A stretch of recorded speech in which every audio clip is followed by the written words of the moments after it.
As part of FND awareness, I wanted to share a study that we'd undertaken in 2019. And this study was the consumer and carer experiences of functional neurological disorder in Australia. So looking at the impact of FND on daily life and access to services, experiences of services. So I'm Catherine Gill. I'm the president of FND Australia Support Services. As many people will know, I have a lived experience of FND. I'm an occupational therapist and I'm a researcher. I began my career in medical research and later became an OT and are currently using my lived experience and all my professional skills in this organisation. So, FND. What came up in this study is that it's Australia's silent crisis, and I'm pretty sure it's a similar experience across the globe. A lot of people are truly suffering out in the community and they're not getting the access to services that they really need and deserve to help them live well and to recover from FND. Thank you to Leanne for this beautiful artwork that captures her experiences of FND and the different phases. So this study was sponsored by the National Mental Health Commission. So thank you to the National Commission for supporting this work and our organisation. It was conducted and published in 2019. So the demographics of the people who participated in this survey basically reflected the demographics of our organisation.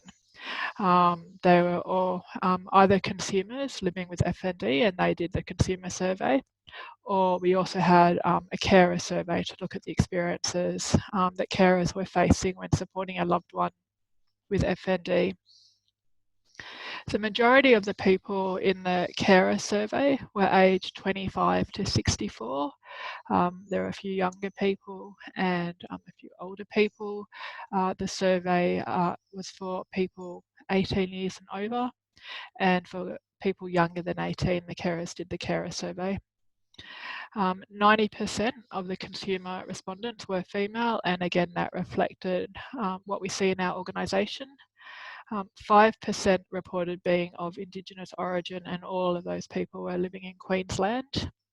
The breakdown of states from where people came from again reflected that of our organisation, which is pretty low for Northern Territory, which probably affects, is related to people being diagnosed rather than the fact that there is no FND in the Northern Territory.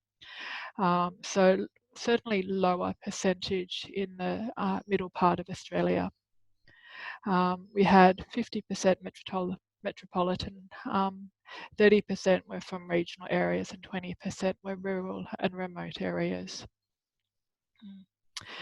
So the experience of diagnosis, what we saw was a number of people waiting substantial time in order to receive a diagnosis. For one young person, the experience was 14.5 years of the medical world not knowing about her condition, and had she been able to access treatment early, it would have saved a lot of money on medical professions not knowing what I had. And I think that's a common experience of people. They're going around seeing multiple professionals and taking a long time to getting diagnosed. We found that only 16% of people reported receiving a diagnosis within 3 months of the onset of symptoms. 12% had waited over 10 years, and that went up to about 20 years for some people. The majority, 54%, will wait between 1 to 10 years to get a diagnosis. And this is critical because we know that poorer outcomes and poorer prognosis is associated with a longer delay to diagnosis. So being diagnosed early at the onset of symptoms and being able to access specialised FND care is really quite critical in the person's prognosis.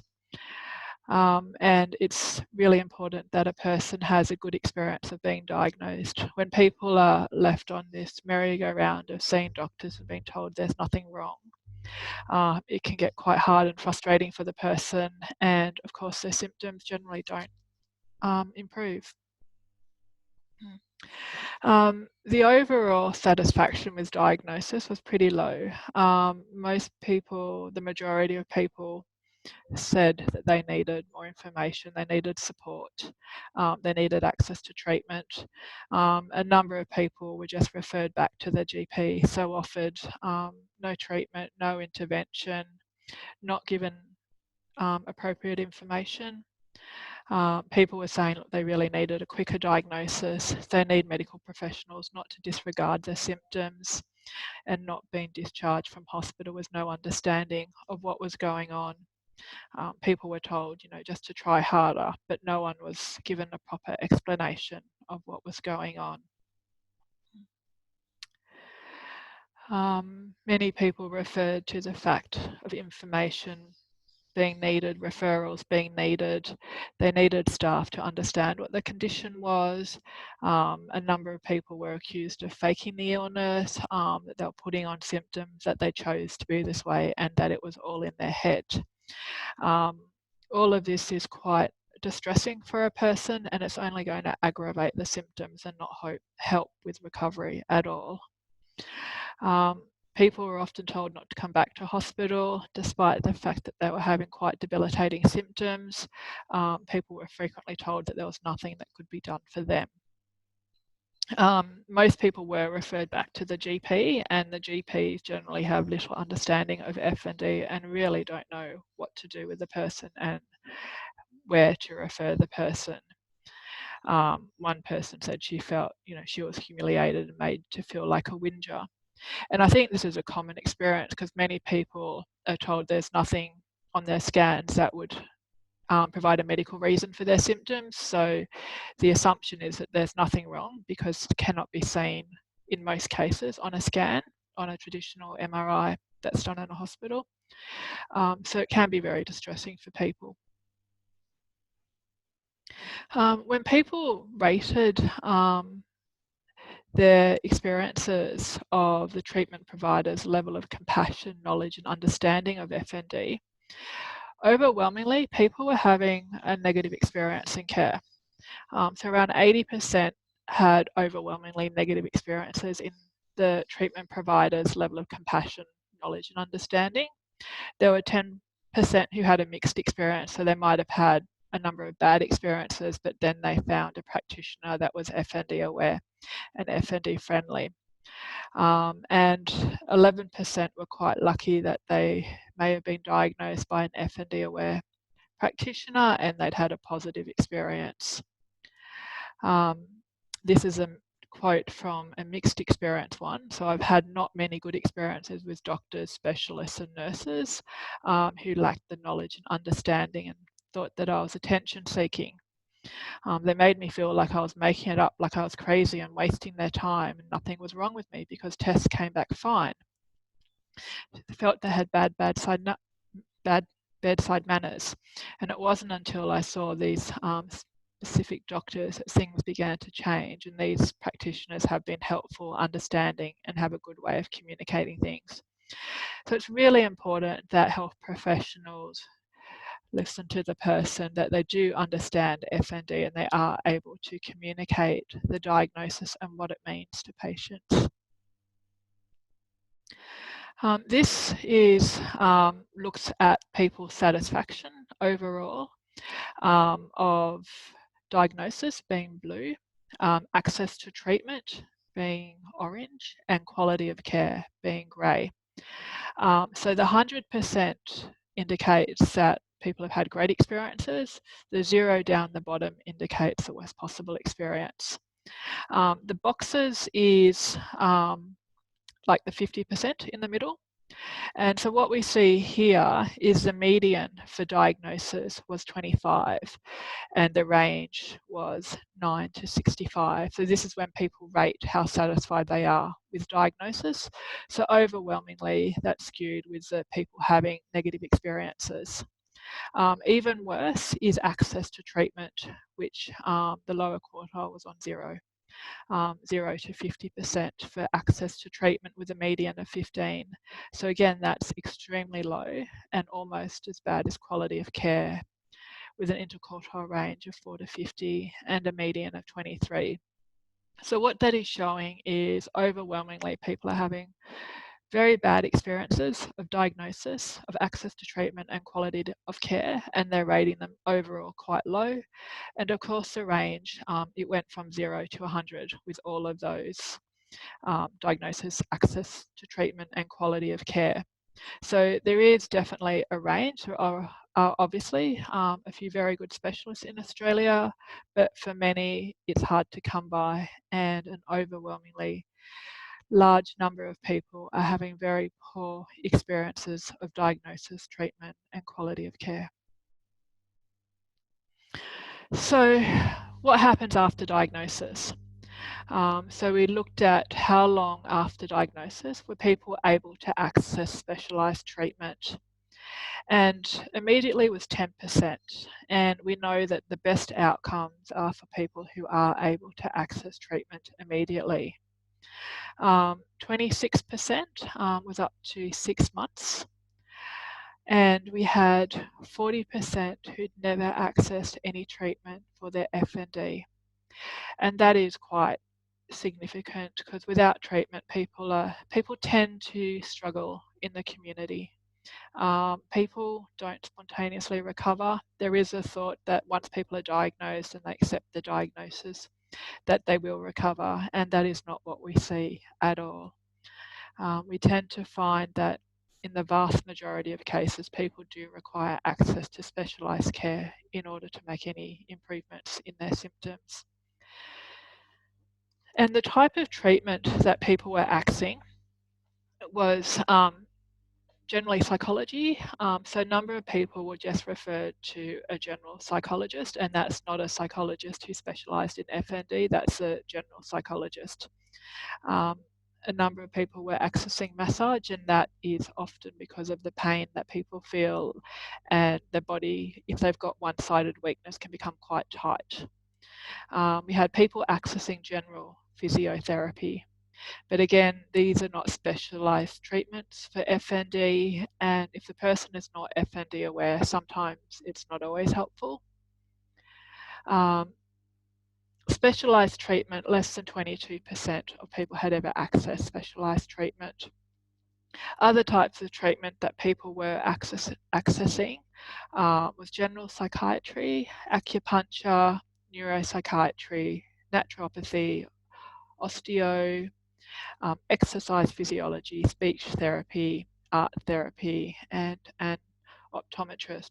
So a number of people do find some benefit or relief through natural therapies and will incorporate that as part of their treatment program. And the other one is hydrotherapy, that a number of people report benefits from. And hydrotherapy, the person's not weight bearing, so it gives them an opportunity to be able to effectively move their body without having to drag their weight along, which often causes some challenges for people. So after diagnosis, the majority of people actually just fell into the chasm between neurology and psychiatry. Many people were saying that the professionals didn't know anything about that and they just pass you on, or they ping-ponged between neurology and psychiatry without actually getting anywhere. People were saying that the medical profession seems to be very much in the dark about FND, and they have no idea or understanding. People didn't know how to treat the condition. So the person said, I felt like a practice mannequin, where people try everything and anything. But the common trends that came up throughout this survey was that once diagnosed with FND, there was a total gap in services, and people were either offered nothing or professionals didn't know what to do to help. And when people are sent away with no treatment or care, people are suffering in the community. FND significantly impacts on people's daily life in every aspect of daily life. 87% reported that basic self-care was impacted by their FND. Now that basic self-care can refer to showering, toileting, dressing, eating. For some people this can be quite extreme. For some people it will fluctuate. One person said, I can't prepare my own food. I only shower once every 10 days because I require assistance. I require assistance to toilet. I cannot do anything for myself and I'm 100% reliant on others. Many people required support for domestic activities, so they're no longer able to cook, do basic housework, grocery shopping. People being 100% reliant on others. One person had moved into assisted living, so meals were brought to their bed. The person's unable to sit at a table, so everything's done for the person within assisted living. So as far as domestic activities go, 98% of people reported that their FND impacted on their ability to engage in domestic tasks. And of course, it's impacting on the person's ability to get around, including accessing the community. Driving, a number of people are no longer able to drive after a diagnosis of FND.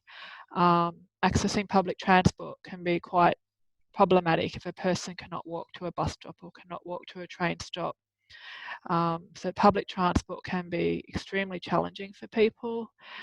Some people require an Uber or a taxi to get around. There was around 40% reported being extremely affected by their FND in terms of accessing the community. So a number of people were housebound and a number of people are also bedbound. They're barely getting from their beds.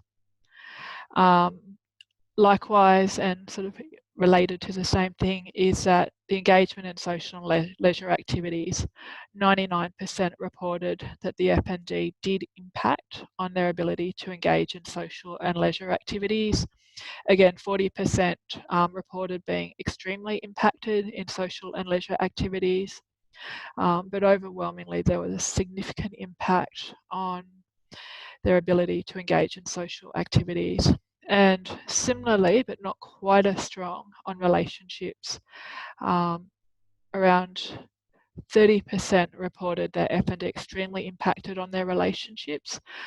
Sometimes that could be because family and close friends don't understand FND.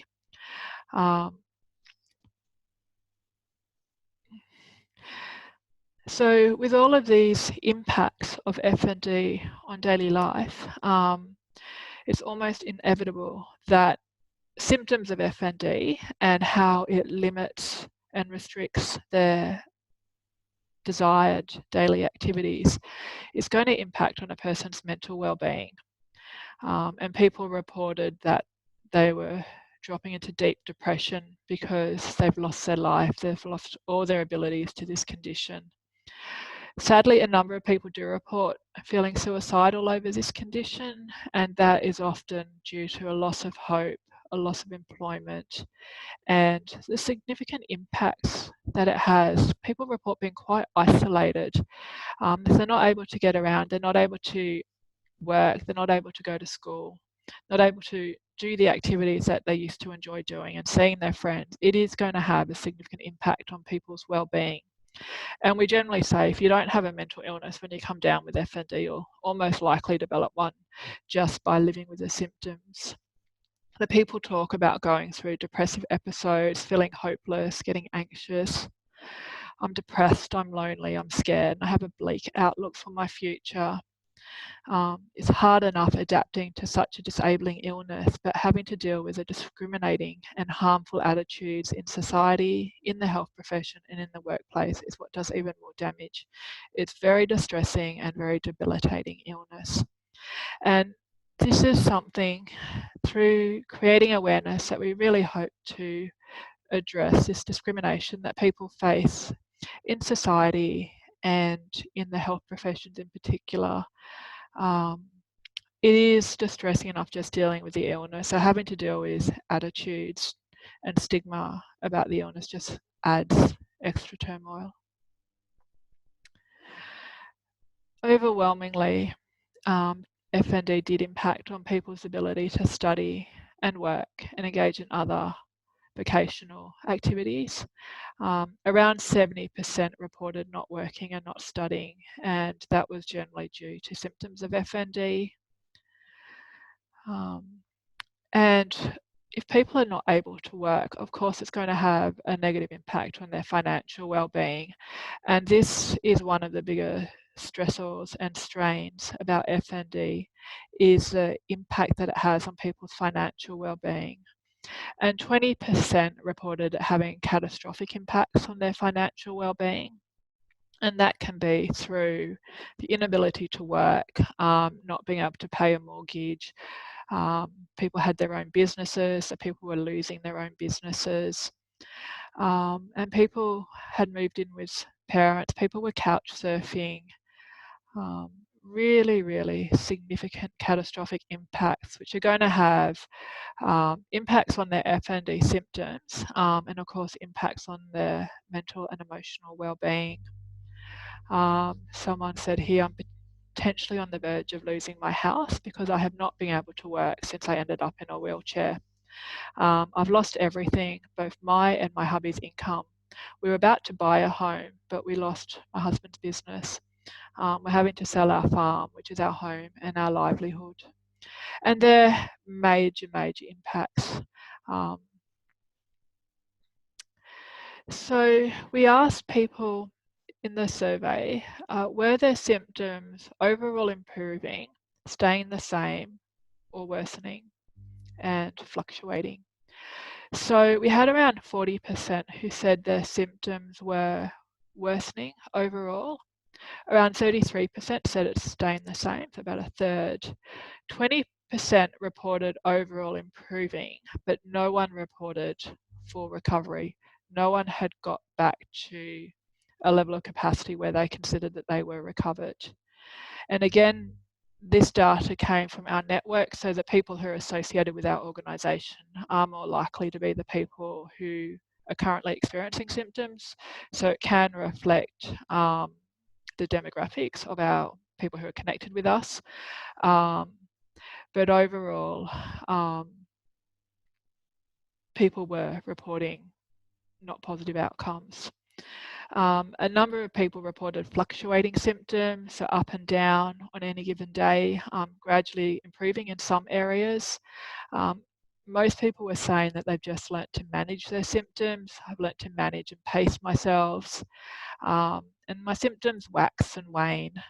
You never come back to what you were. As we say, it's a new kind of normal. So we did a separate survey for carers, so carers who support a loved one who lives with FND, so generally a partner or a child. And carers were significantly affected by the caring role, the challenges with getting treatment and diagnosis, the impact of FND on their daily lives. So 95% of carers reported that caring for a loved one had impacted their mental well-being to some extent, and 33% reported that it extremely affected their well-being most of the time. And that was often the stress and strain that they were under, trying to manage the well-being of the person they care for, trying to manage their daily activities such as their work. 85% of carers reported that their physical well-being had been impacted by caring for a loved one with FND, and that was generally due to manual handling problems. A lot of people are sent home basically unable to walk, and carers are left trying to physically get their loved one into a car, upstairs, into bed, into the bathroom, into the shower. And carers have not been trained in manual handling. People also reported that because so much of their time was directed in trying to look after their loved one, trying to get the relevant services for their loved one, that they were neglecting their physical well-being, and also the impact of the mental stress on their physical well-being. Similarly to the consumer carer, the carer's financial wellbeing were significantly reported. 87% of carers reported that caring for a person with FND had affected their ability to work. There was time off work, people were having to resign from employment. A number of people were taking time off work to go and pick up a child from school and then losing their jobs. Or that they were working casually, and if they were needed and they couldn't work, they weren't being paid. And because of the impact on work, similarly, it impacted on their financial well-being, and 7% of carers reported having catastrophic impacts such as liquidating their business and selling their home. And some people were having to sell their home and move interstate in order to access treatment, which of course is very disruptive for the life of the whole family. So overall, the strong needs that were identified was needing access to care and treatment with professionals who are aware of FND and that they know how to treat and manage the symptoms. People want information about the condition and they want information on treatment options. They want professionals to know what their condition is and to understand the condition. Many people reported that they were having to educate the health professionals that they were seeing, and that can be quite challenging when you're paying money to go and see a practitioner. You do hope that that practitioner knows more than you. People needed help accessing services, they needed help accessing disability aids, help around the house and help accessing the community. And people needed help dealing with NDIS and Centrelink who are not aware of FND, and people were having difficult experiences with both Centrelink and NDIS. So for the Australians who are watching this, if you're not already connected with us, we do have a number of groups through Facebook. We have a peer support group, we have a group just for carers, and we have a group just for clinicians, and we also have a group just for young people. So young people under the age of 21 to connect with other young people. I can be contacted by email and I do reply to my email. So my email is kate@fndoz.org.au. Thank you.